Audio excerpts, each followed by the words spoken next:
Educational channel విద్యా ఉద్యోగ సమాచారానికి స్వాగతం. ఈరోజు ఆయా దినపత్రికలలో వచ్చినటువంటి ముఖ్యమైన విద్యా ఉద్యోగ సమాచారాన్ని విశ్లేషిద్దాం. ఛానల్ని సబ్స్క్రైబ్ చేసుకోండి. లేటెస్ట్ అప్డేట్స్ ఏమున్నా కూడా ముఖ్యంగా చాలా ఇంపార్టెంట్ ఇన్ఫర్మేషన్ అయితే అప్లోడ్ చేయడం జరుగుతుంది. ఒకసారి ఇవాళ మనం గమనిస్తే భారీగా బ్యాక్లాగ్ ఉద్యోగాల భర్తీ ప్రక్రియలో మిగిలిపోతున్న పోస్టులు, ఒకే అర్హతలున్న కొలువులన్నింటికి దరఖాస్తు చేసుకుంటున్న అభ్యర్థులు ఒక వార్త. అంటే బ్యాక్లాగ్ పోస్టులకు సంబంధించి ముఖ్యంగా టెట్పై ఉపాధ్యాయుల్లో కొంత కన్ఫ్యూజన్ ఉంది. అంటే స్పష్టత లేదు నోటిఫికేషన్లో ఎవరు ఏ పేపర్ రాయాలనేది అదొక వార్త ప్రధానంగా ఉంది. ఇంకా కోడ్ ముగిశాక గురుకుల పోస్టింగులు అంటూ ఇది ఆల్రెడీ మనకు ఇంతకుముందు కూడా పేపర్లో వచ్చింది. టెట్ అర్హతల సందేహాలు తీర్చండి, నెట్ స్కోర్తో పిహెచ్డి అడ్మిషన్లు, మిగిలిన పోస్టులను మెరిట్తో భర్తీ చేయండి. హైకోర్టు ఒక జడ్జిమెంట్ ఇచ్చింది. సేమ్ టెట్పై ఉపాధ్యాయులకు గందరగోళం. ఇదంతా కూడా కొన్ని ఇంపార్టెంట్ న్యూస్ ఉన్నాయి. ఒకసారి మనం డిస్కస్ చేద్దాం వరుసగా. భారీగా బ్యాక్లాగ్, 2 అంతకంటే ఎక్కువ జాబులకు ఎంపిక అవుతున్న కొందరు, అందులో పై స్థాయి కొలువులకు ఎంపికతో మిగతావైతే ఖాళీ అవుతున్నాయి. ఇలా ప్రతి కేటగిరీలో దాదాపు ఒక 10% దాకా మిగులు పోస్టులు మనకు కనిపిస్తుంది. ఇక్కడ ఒక గురుకుల పోస్టులకు సంబంధించి 1810 ఖాళీలు ఇట్లా మిగిలిపోయే అవకాశం ఉంది. ఇంకా కానిస్టేబుల్ కేటగిరీలో 2000 పోస్టులు అయితే మిగిలినట్టుగా మనకు అర్థమవుతుంది. అదేవిధంగా వైద్య ఆరోగ్య శాఖలో ఒక 780 పోస్టులు ఖాళీగా ఉన్నాయి. మరి వీటి భర్తీకి అయితే కొత్తగా నోటిఫికేషన్లు జారీ చేయాల్సిన పరిస్థితి ఉంది అని ఇక్కడ మనం చూస్తున్నాము. రాష్ట్ర ప్రభుత్వ ఉద్యోగాలను భర్తీ చేస్తున్న నియామక సంస్థలకు బ్యాక్లాగ్ తిప్పలు పట్టుకున్నాయి. ఒకే సమయంలో భారీగా ఉద్యోగాలకు నోటిఫికేషన్లు భర్తీ ప్రక్రియ చేపడుతుండడంతో మరి గణనీయ సంఖ్యలో ఉద్యోగాలు అయితే భర్తీ కాకుండా మిగిలిపోతున్నాయి. 1 కంటే ఎక్కువ పోస్టులకు సెలెక్ట్ అయిన వాళ్ళు పై క్యాడర్ ఉద్యోగాన్ని ఎంపిక చేసుకోవడంతో కింది స్థాయిలో ఉన్నటువంటి పోస్టులు అయితే మిగిలిపోతున్నాయి. ఉద్యోగ నియామక సంస్థల మధ్య కూడా సరిగా కోఆర్డినేషన్ లేకపోవడం కావచ్చు, వివిధ కేటగిరీల్లో ఉద్యోగాల కౌన్సిలింగ్ను ఒకే సమయంలో నిర్వహించడం వంటివి దీనికి కారణమవుతున్నాయి. ఉద్యోగాలకు ఎంపికైన వారు వాటిని వదులుకుంటే తర్వాతి మెరిట్ అభ్యర్థులకు కేటాయించే పరిస్థితి లేకపోవడం, అంటే రిలిక్విష్మెంట్ లేకపోవడం సమస్యకు దారి తీస్తుంది. ఇలా మిగిలిపోయిన ఉద్యోగాలకు మళ్ళీ నోటిఫికేషన్ జారీ చేసి భర్తీ ప్రక్రియ చేపట్టాల్సి వస్తుంది. రీసెంట్గా చూస్తే గురుకుల కొలువులు, police constable, staff nurse, medical officer తదితర కేటగిరీ ఉద్యోగాలు సుమారు 10% పైగా మీకు ఇట్లా మిగిలిపోయినట్టుగా మనకైతే తెలుస్తుంది. 33,000 కొలువుల్లో 4,590 ఉద్యోగాలు ఇప్పుడు ఖాళీగా ఉన్నాయి. వివిధ ప్రభుత్వ శాఖల్లో గత 3 నెలల్లో దాదాపుగా 33,000 ఉద్యోగాల భర్తీ ప్రక్రియ జరిగింది. ఇందులో 4,590 ఉద్యోగాలు మిగిలిపోయినట్టు నియామక సంస్థలు ప్రాథమిక గణాంకాలు అయితే చెప్తున్నాయి. ఉద్యోగులంతా పూర్తి స్థాయిలో విధుల్లో చేరితే ఇంకా దీనికి సరిగ్గా అంటే ఎంత కరెక్ట్గా ఎంత మిగిలిపోయిందనేది కూడా మనకు తెలుస్తుంది. గురుకుల విద్యా సంస్థల్లో అయితే ఇప్పుడు 1810 ఉద్యోగాలు అయితే భర్తీ కాకుండా మిగిలిపోయినట్టు సమాచారము. పోలీసు రిక్రూట్మెంట్ బోర్డు ద్వారా చేపట్టిన ఈ 15,644 కానిస్టేబుల్ పోస్టుల భర్తీ ప్రక్రియలో దాదాపు 2,000 ఉద్యోగాలు భర్తీ కాలేదు. Medical and health services recruitment ద్వారా 7,000 స్టాఫ్ నర్సులకి 780 ఉద్యోగాలు ఇక్కడ మిగిలిపోయినాయి. తెలంగాణ ఏర్పాటైన తర్వాత ఉద్యోగ ఖాళీల భర్తీలో రిలిక్విష్మెంట్ విధానాన్ని అనుసరించారు. అంటే ఏదైనా నోటిఫికేషన్కు సంబంధించి ప్రకటించిన ఖాళీలు పూర్తి స్థాయిలో భర్తీ కాకుంటే అందులోని తర్వాతి మెరిట్ అభ్యర్థులతో భర్తీ చేసేందుకు వీలుండేది. 2018 వరకు ఈ విధానాన్ని ఫాలో అయినారు. కానీ దీంట్లో పారదర్శకత లోపించిందంటూ కొందరైతే న్యాయస్థానాన్ని ఆశ్రయించడం, దానికి తోడు ఇతర కారణాలతో రిలిక్విష్మెంట్ విధానాన్ని పక్కన పెట్టారు. రాష్ట్రంలో నూతన జోనల్ విధానం అమల్లోకి వచ్చాక జారీ అయిన నోటిఫికేషన్లలో రిలిక్విష్మెంట్ అంశాన్ని జత చేయలేదు. అంటే ఉద్యోగాల భర్తీ ప్రక్రియలో ఎన్ని పోస్టులు మిగిలినా అదే నోటిఫికేషన్ కింద భర్తీ చేసే అవకాశం లేదు. ఇది క్లియర్. ఇటీవల రిలిక్విష్మెంట్పై రాష్ట్ర ప్రభుత్వం ప్రత్యేకంగా సమీక్ష నిర్వహించి నిబంధనలపై చర్చించినా కూడా ఇంకా ఎలాంటి నిర్ణయం తీసుకోలేదు. ఫలితంగా భర్తీ ప్రక్రియలో బ్యాక్లాగ్ ఖాళీలు మిగిలిపోతున్నాయి. వీటిని భర్తీ చేయాలంటే మళ్ళీ కొత్తగా నోటిఫికేషన్లు జారీ చేయాల్సిందేనని అధికారులు అయితే చెప్తున్నారు. మరి ప్రస్తుత నియామకాల ప్రక్రియలు ఇంకా కంటిన్యూ అవుతున్నాయి. నోటిఫికేషన్ల వారీగా ఏర్పడే ఖాళీలపై స్పష్టత రావడానికి మరికొంత సమయం పడుతుందని అయితే పేర్కొంటున్నారు.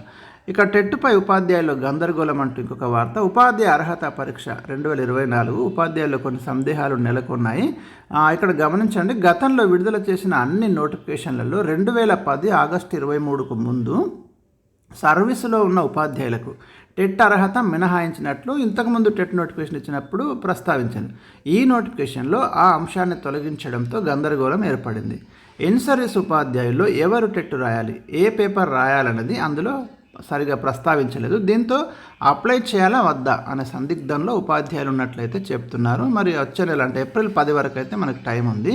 ఇప్పుడు హెచ్జిటి ప్రైమరీ స్కూల్ ప్రధానోపాధ్యాయులు అంటే పిఎస్హెచ్ఎం పోస్టులు రెండు ఒకే స్థాయి అయినందున 2010 ఆగస్టు 23కు ముందే హెచ్జిటిగా నియామకమైనటువంటి ఉపాధ్యాయులు పిఎస్హెచ్ఎం పదోన్నతి పొందాలంటే టెట్ పేపర్ 1 పాస్ కావాల్సిన అవసరం ఉందా అనే దాని మీద క్లారిటీ లేదని ఉపాధ్యాయులు వాపోతున్నారు. ఇదొకటి. ఇక ఇంటరు డిఎడ్ అర్హత ఉన్నవారు మాత్రమే టెట్ పేపర్ 1 రాయడానికి అర్హులని ఈ నోటిఫికేషన్లో అన్నారు. కానీ 2010 కంటే ముందు మీరు చూస్తే inter, TTC, DEd, degree, BEd different అర్హతలు కలిగినటువంటి వారు కూడా హెచ్జిటి ఉపాధ్యాయులుగా నియమితులైనరు. మరి పిఎస్హెచ్ఎం పదోన్నతికి టెట్ పేపర్ 1 తప్పనిసరి చేస్తే వారందరూ ప్రమోషన్ అవకాశాన్ని శాశ్వతంగా కోల్పోతారని ఆందోళన చెందుతున్నారు. ఎందుకంటే పేపర్ 1 రావడానికి డిఎడ్ ఉన్న వాళ్ళే అర్హులు అన్నారు, ఇక్కడ ఇంటర్ డిఎడ్ ఉన్నవాళ్ళు. ఇది గమనించాలి. ప్రస్తుతం ఒకే లెవెల్లో పదోన్నతి పొందుతున్న ఉపాధ్యాయులకు టెట్ మినహాయింపు వర్తింప చేయాలని కోరుతున్నారు. హైకోర్టు మధ్యంతర ఉత్తర్వుల కారణంగా స్కూల్ అసిస్టెంట్ పదోన్నతికి టెట్ ఉత్తీర్ణ తప్పనిసరి అయితే ఇన్ సర్వీస్ ఉపాధ్యాయుల కోసం ప్రత్యేకంగా టెట్ కండక్ట్ చేయాలని కూడా ఒక డిమాండ్ వినిపిస్తున్నది. అవసరమైతే ఎన్సిటిఈకి వివరించి వారి నుంచి పర్మిషన్ తీసుకొని ప్రత్యేక టెట్ నిర్వహించాలని కోరుతున్నారు. ఇది టెట్కి సంబంధించి కొంత లేటెస్ట్ అప్డేట్. ఇక కోడ్ ముగిశాక గురుకుల పోస్టింగులు సర్వీసులో ఇబ్బందులు లేకుండా ఉండేందుకు ఈ నిర్ణయం తీసుకున్నాము. ఇప్పటికే 8,705 మందికి అభ్యర్థులకు నియామక పత్రాలు, దివ్యాంగుల కోట కొన్ని జిల్లాల పత్రాల పెండింగ్ ఉంది. ఎన్నికలు ముగిశాకే వారికి అలాట్మెంట్ లెటర్లు ఇస్తాము. ఆ తర్వాత అందరికీ పోస్టింగ్స్ అంటూ ట్రిబ్ అధికారులు అయితే వెల్లడించినట్టుగా ఇక్కడ మనకు వార్త అయితే కనబడుతుంది. మిగతా అంత స్టాటిస్టికల్ డేటా ఉంది. ఆ అభ్యర్థులందరికీ ఒకేసారి పోస్టింగ్ అని ఇక్కడ మనం చూడొచ్చు. ట్రిబ్ అన్ని పోస్టుల అభ్యర్థులను ఒకేసారి పోస్టింగ్ ఆర్డర్లు అయితే ఇవ్వాలని డిసైడ్ అయింది. ఎందుకంటే సర్వీస్ మ్యాటర్స్లో ఇబ్బంది రాకుండా పోస్టింగ్స్ మాత్రం ఒకటే టైంలో ఇస్తాము. అపాయింట్మెంట్స్ ఎట్లు ఇచ్చినా కూడా ఆ స్కూల్స్ అలాట్ చేసేటప్పుడు, కాలేజ్ అలాట్ చేసేటప్పుడు అందరికీ సేమ్ టైం ఇస్తామని చెప్తున్నారు. అలాట్మెంట్ ఆర్డర్లను ఇవ్వలేదు. ఎమ్మెల్సీ ఎన్నికల కోడ్ నేపథ్యంలో కొన్ని ఉమ్మడి మహబూబ్నగర్ జిల్లాతో పాటు రంగారెడ్డి జిల్లాలోని అభ్యర్థులకు అపాయింట్మెంట్ ఆర్డర్లు ఇవ్వలేదు. ఆ కోడ్ ప్రస్తుతం కొనసాగుతుండగానే ఇంకా అంటే లోక్సభ ఎన్నికల కోడ్ వచ్చింది కాబట్టి ఇది కొంచెం డిలే అవుతున్నది. దివ్యాంగ కోట అభ్యర్థుల నియామక ప్రక్రియ కూడా ఇంకా కంప్లీట్ కాలేదు. రీసెంట్గా వారికి వైద్య పరీక్షలు పూర్తి చేసిన అలాట్మెంట్ ఆర్డర్లు అయితే ఇవ్వలేదు. వారందరినీ మరి సొసైటీలకు అలాట్ చేయాల్సి ఉంది. ఆ తర్వాతే మరి అందరికీ ఒకేసారి సొసైటీలు పోస్టింగ్ ఆర్డర్స్ ఇచ్చే ప్రక్రియను మొదలుపెట్టున్నాయి. లేదంటే ఇప్పటికే నియామకమైన అభ్యర్థులకు పోస్టింగ్స్ ఇస్తే తదుపరి అలాట్మెంట్ పొందే అభ్యర్థులు సర్వీసులో జూనియర్లుగా పడే ప్రమాదం ఉంది. వారికి ప్రమోషన్లలో ఇబ్బందికరంగా మారే అవకాశం ఉంది. ఇదైతే చూస్తున్నారు. ఇక హైకోర్టు తీర్పు మేరకు నియామకాలు చేపట్టండి అని గురుకుల అభ్యర్థులు అయితే ఒక వినతి పత్రం ఇచ్చారు. ఇక్కడ మనకు స్పందన ఏమని చూద్దాము. ఇటీవల ఇచ్చిన తీర్పులోని మార్గదర్శకాలకు అనుగుణంగా గురుకులాల నియామక ప్రక్రియ చేపట్టాలని పలువురు గురుకుల అభ్యర్థులు కోరుతున్నారు. ఈ మేరకు ప్రభుత్వ ప్రధాన కార్యదర్శి, జనరల్ అడ్మినిస్ట్రేషన్ ప్రిన్సిపల్ సెక్రటరీ, ట్రిప్ చైర్మన్ గురుకుల అభ్యర్థులు కలిసి గురువారం ప్రత్యేకంగా వినతినిచ్చారు. హైకోర్టు ఉత్తర్వుల కాపీతో పాటు వీళ్ళ యొక్క వినతి పత్రం ఇచ్చారు. వీళ్ళు ఏమంటున్నారు, తదుపరి మెరిట్ అభ్యర్థులతో భర్తీ చేసేందుకు చర్యలు చేపట్టాలని వారు కోరారు. ఈ మేరకు అధికారులు సానుకూలత వ్యక్తం చేశారని వారు తెలిపారు. మరి దీంట్లో ఉన్న లీగల్ అడ్డంకులు ఎట్లా ఎదుర్కొంటారో చూద్దాం మనం, అంటే భవిష్యత్తులో ఏం జరుగుతుంది అనేది. సో అది మనకు లేటెస్ట్. ఇక టెట్ అర్హతల సందేహాలు తీర్చండి టీఎస్ యూటీఎఫ్ డిమాండ్ చేసినట్టుగా ఒక వార్త మనకు కనబడుతుంది. టీఎస్ టెట్ 2024 నోటిఫికేషన్పై చాలా డౌట్స్ ఉన్నాయి. గత టెట్ నోటిఫికేషన్ ఇందాక చెప్పిన మీకు నోటిఫికేషన్ ఆగస్టు 23, 2010 కంటే ముందు సర్వీసులో ఉన్న ఉపాధ్యాయులకు టెట్ అర్హత నుంచి మినహాయింపు ఇచ్చారని గుర్తు చేశారు. కానీ ప్రస్తుతం అది లేదు కదా, దాని మీద క్లారిటీ ఇవ్వాలని డిమాండ్ చేస్తున్నారు. ఇక నెట్ స్కోర్తో పిహెచ్డి అడ్మిషన్లు, అంటే ఎవరైతే నెట్ క్వాలిఫై ఉన్నారో వారు ఎంట్రన్స్ రాయకుండా డైరెక్ట్గా వారికి పిహెచ్డి అడ్మిషన్లు ఇచ్చేలాగా యూజీసీ ఒక నిర్ణయం తీసుకుంది. ఇది 2024-25 నుంచి ఈ ఆదేశాలు అమల్లోకి వస్తాయని చెప్తున్నారు. అన్ని వర్సిటీలకు ఆదేశాలు అందాయి. యూనివర్సిటీ గ్రాంట్స్ కమిషన్ పిహెచ్డి అడ్మిషన్లకు యూనివర్సిటీలు, ఉన్నత విద్యా సంస్థలు ప్రత్యేకంగా పరీక్షలు నిర్వహించే అవసరం లేకుండా నేషనల్ ఎలిజిబిలిటీ టెస్ట్, నెట్ అంటే మీకు అందరికీ ఐడియా ఉంటుంది, పీజీ తర్వాత రాస్తాం. ఈ నెట్ క్వాలిఫై అయితే కనుక మీరు డిగ్రీ కాలేజ్లో కానివ్వండి, యూనివర్సిటీలో కానివ్వండి అసిస్టెంట్ ప్రొఫెసర్గా వెళ్ళడానికి ఎలిజిబిలిటీ ఉంటుంది. సో దీని ఆధారంగానే ఇప్పుడు పిహెచ్డి అడ్మిషన్లు కూడా ఈ స్కోర్ ఆధారంగా ఇవ్వమని యూజీసీ అయితే ఆదేశాలు ఇచ్చింది. యూనివర్సిటీ గ్రాంట్స్ కమిషన్ నిర్ణయించింది. 2024-25 అంటే వచ్చే విద్యా సంవత్సరం నుంచి దీన్ని అమలు చేయబోతున్నారు. అన్ని విశ్వవిద్యాలయాలకైతే ఇన్స్ట్రక్షన్స్ పోయినాయి. 2024 జూన్ సెషన్కు సంబంధించి వచ్చే వారం దరఖాస్తు ప్రక్రియ కూడా స్టార్ట్ అవుతుంది. ఎన్టీఏ అంటే నేషనల్ టెస్టింగ్ ఏజెన్సీ కండక్ట్ చేస్తున్నది.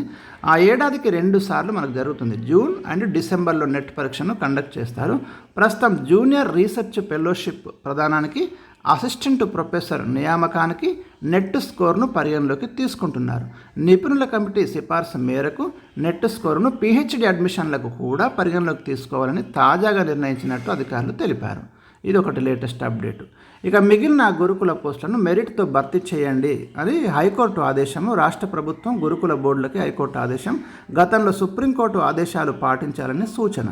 రాష్ట్ర గురుకుల నియామకాల్లో మిగిలిపోయిన పోస్టులను మెరిట్ ఆధారంగా భర్తీ చేయాలని రాష్ట్ర ప్రభుత్వాన్ని తెలంగాణ రెసిడెన్షియల్ ఎడ్యుకేషన్ రిక్రూట్మెంట్ బోర్డును హైకోర్టు ఆదేశించింది. ఈ మేరకు సుప్రీంకోర్టు గతంలో ఇచ్చిన ఉత్తర్వులను పాటించాలని సూచించింది. దీనిపై తదుపరి విచారణలోగా కౌంటర్ దాఖలు చేయాలని ప్రతివాదులను ఆదేశిస్తూ విచారణ వచ్చే నెల 22వ తేదీకి వాయిదా పడింది. ఎవరైతే మరి ఇప్పుడు 1:2 నిష్పత్తిలో సెలెక్ట్ అయి ఉన్నారో వాళ్ళకు కొంచెం గుడ్ న్యూస్ అనుకోవాలి. గవర్నమెంట్ ఈ తీర్పును ఇంప్లిమెంట్ చేస్తుందా లేదా మరి ఇంకా ఏం జరుగుతుంది, లీగల్గా ఎలాంటి ప్రతిబంధకాలు ఎదురవుతాయనేది చూడాలి.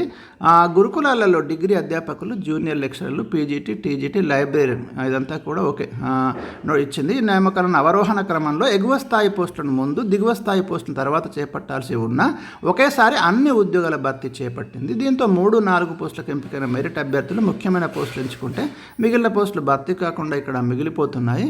ఇలా మిగిలిన పోస్టులను మెరిట్ ఆధారంగా భర్తీ చేయాలని కోరుతూ మహబూబాబాద్ జిల్లాకు చెందినటువంటి అభ్యర్థులు అయితే హైకోర్టులో ఒక పిటిషన్ దాఖలు చేసిండు. దీని మీదనే మనకు జడ్జిమెంట్ ఇస్తే ఏమని చెప్పిందంటే, వాళ్ళు నోటిఫికేషన్లో ఇచ్చిన పోస్టులన్నీ భర్తీ కాకుండా మిగిలిపోతే వాటిని తదుపరి మెరిట్ అభ్యర్థులతో నింపవచ్చని గతంలో సుప్రీంకోర్టు ఉత్తర్వులు జారీ చేసిందని వివరించారు. ఇది ఇక్కడ కీలకమైనటువంటి పాయింట్.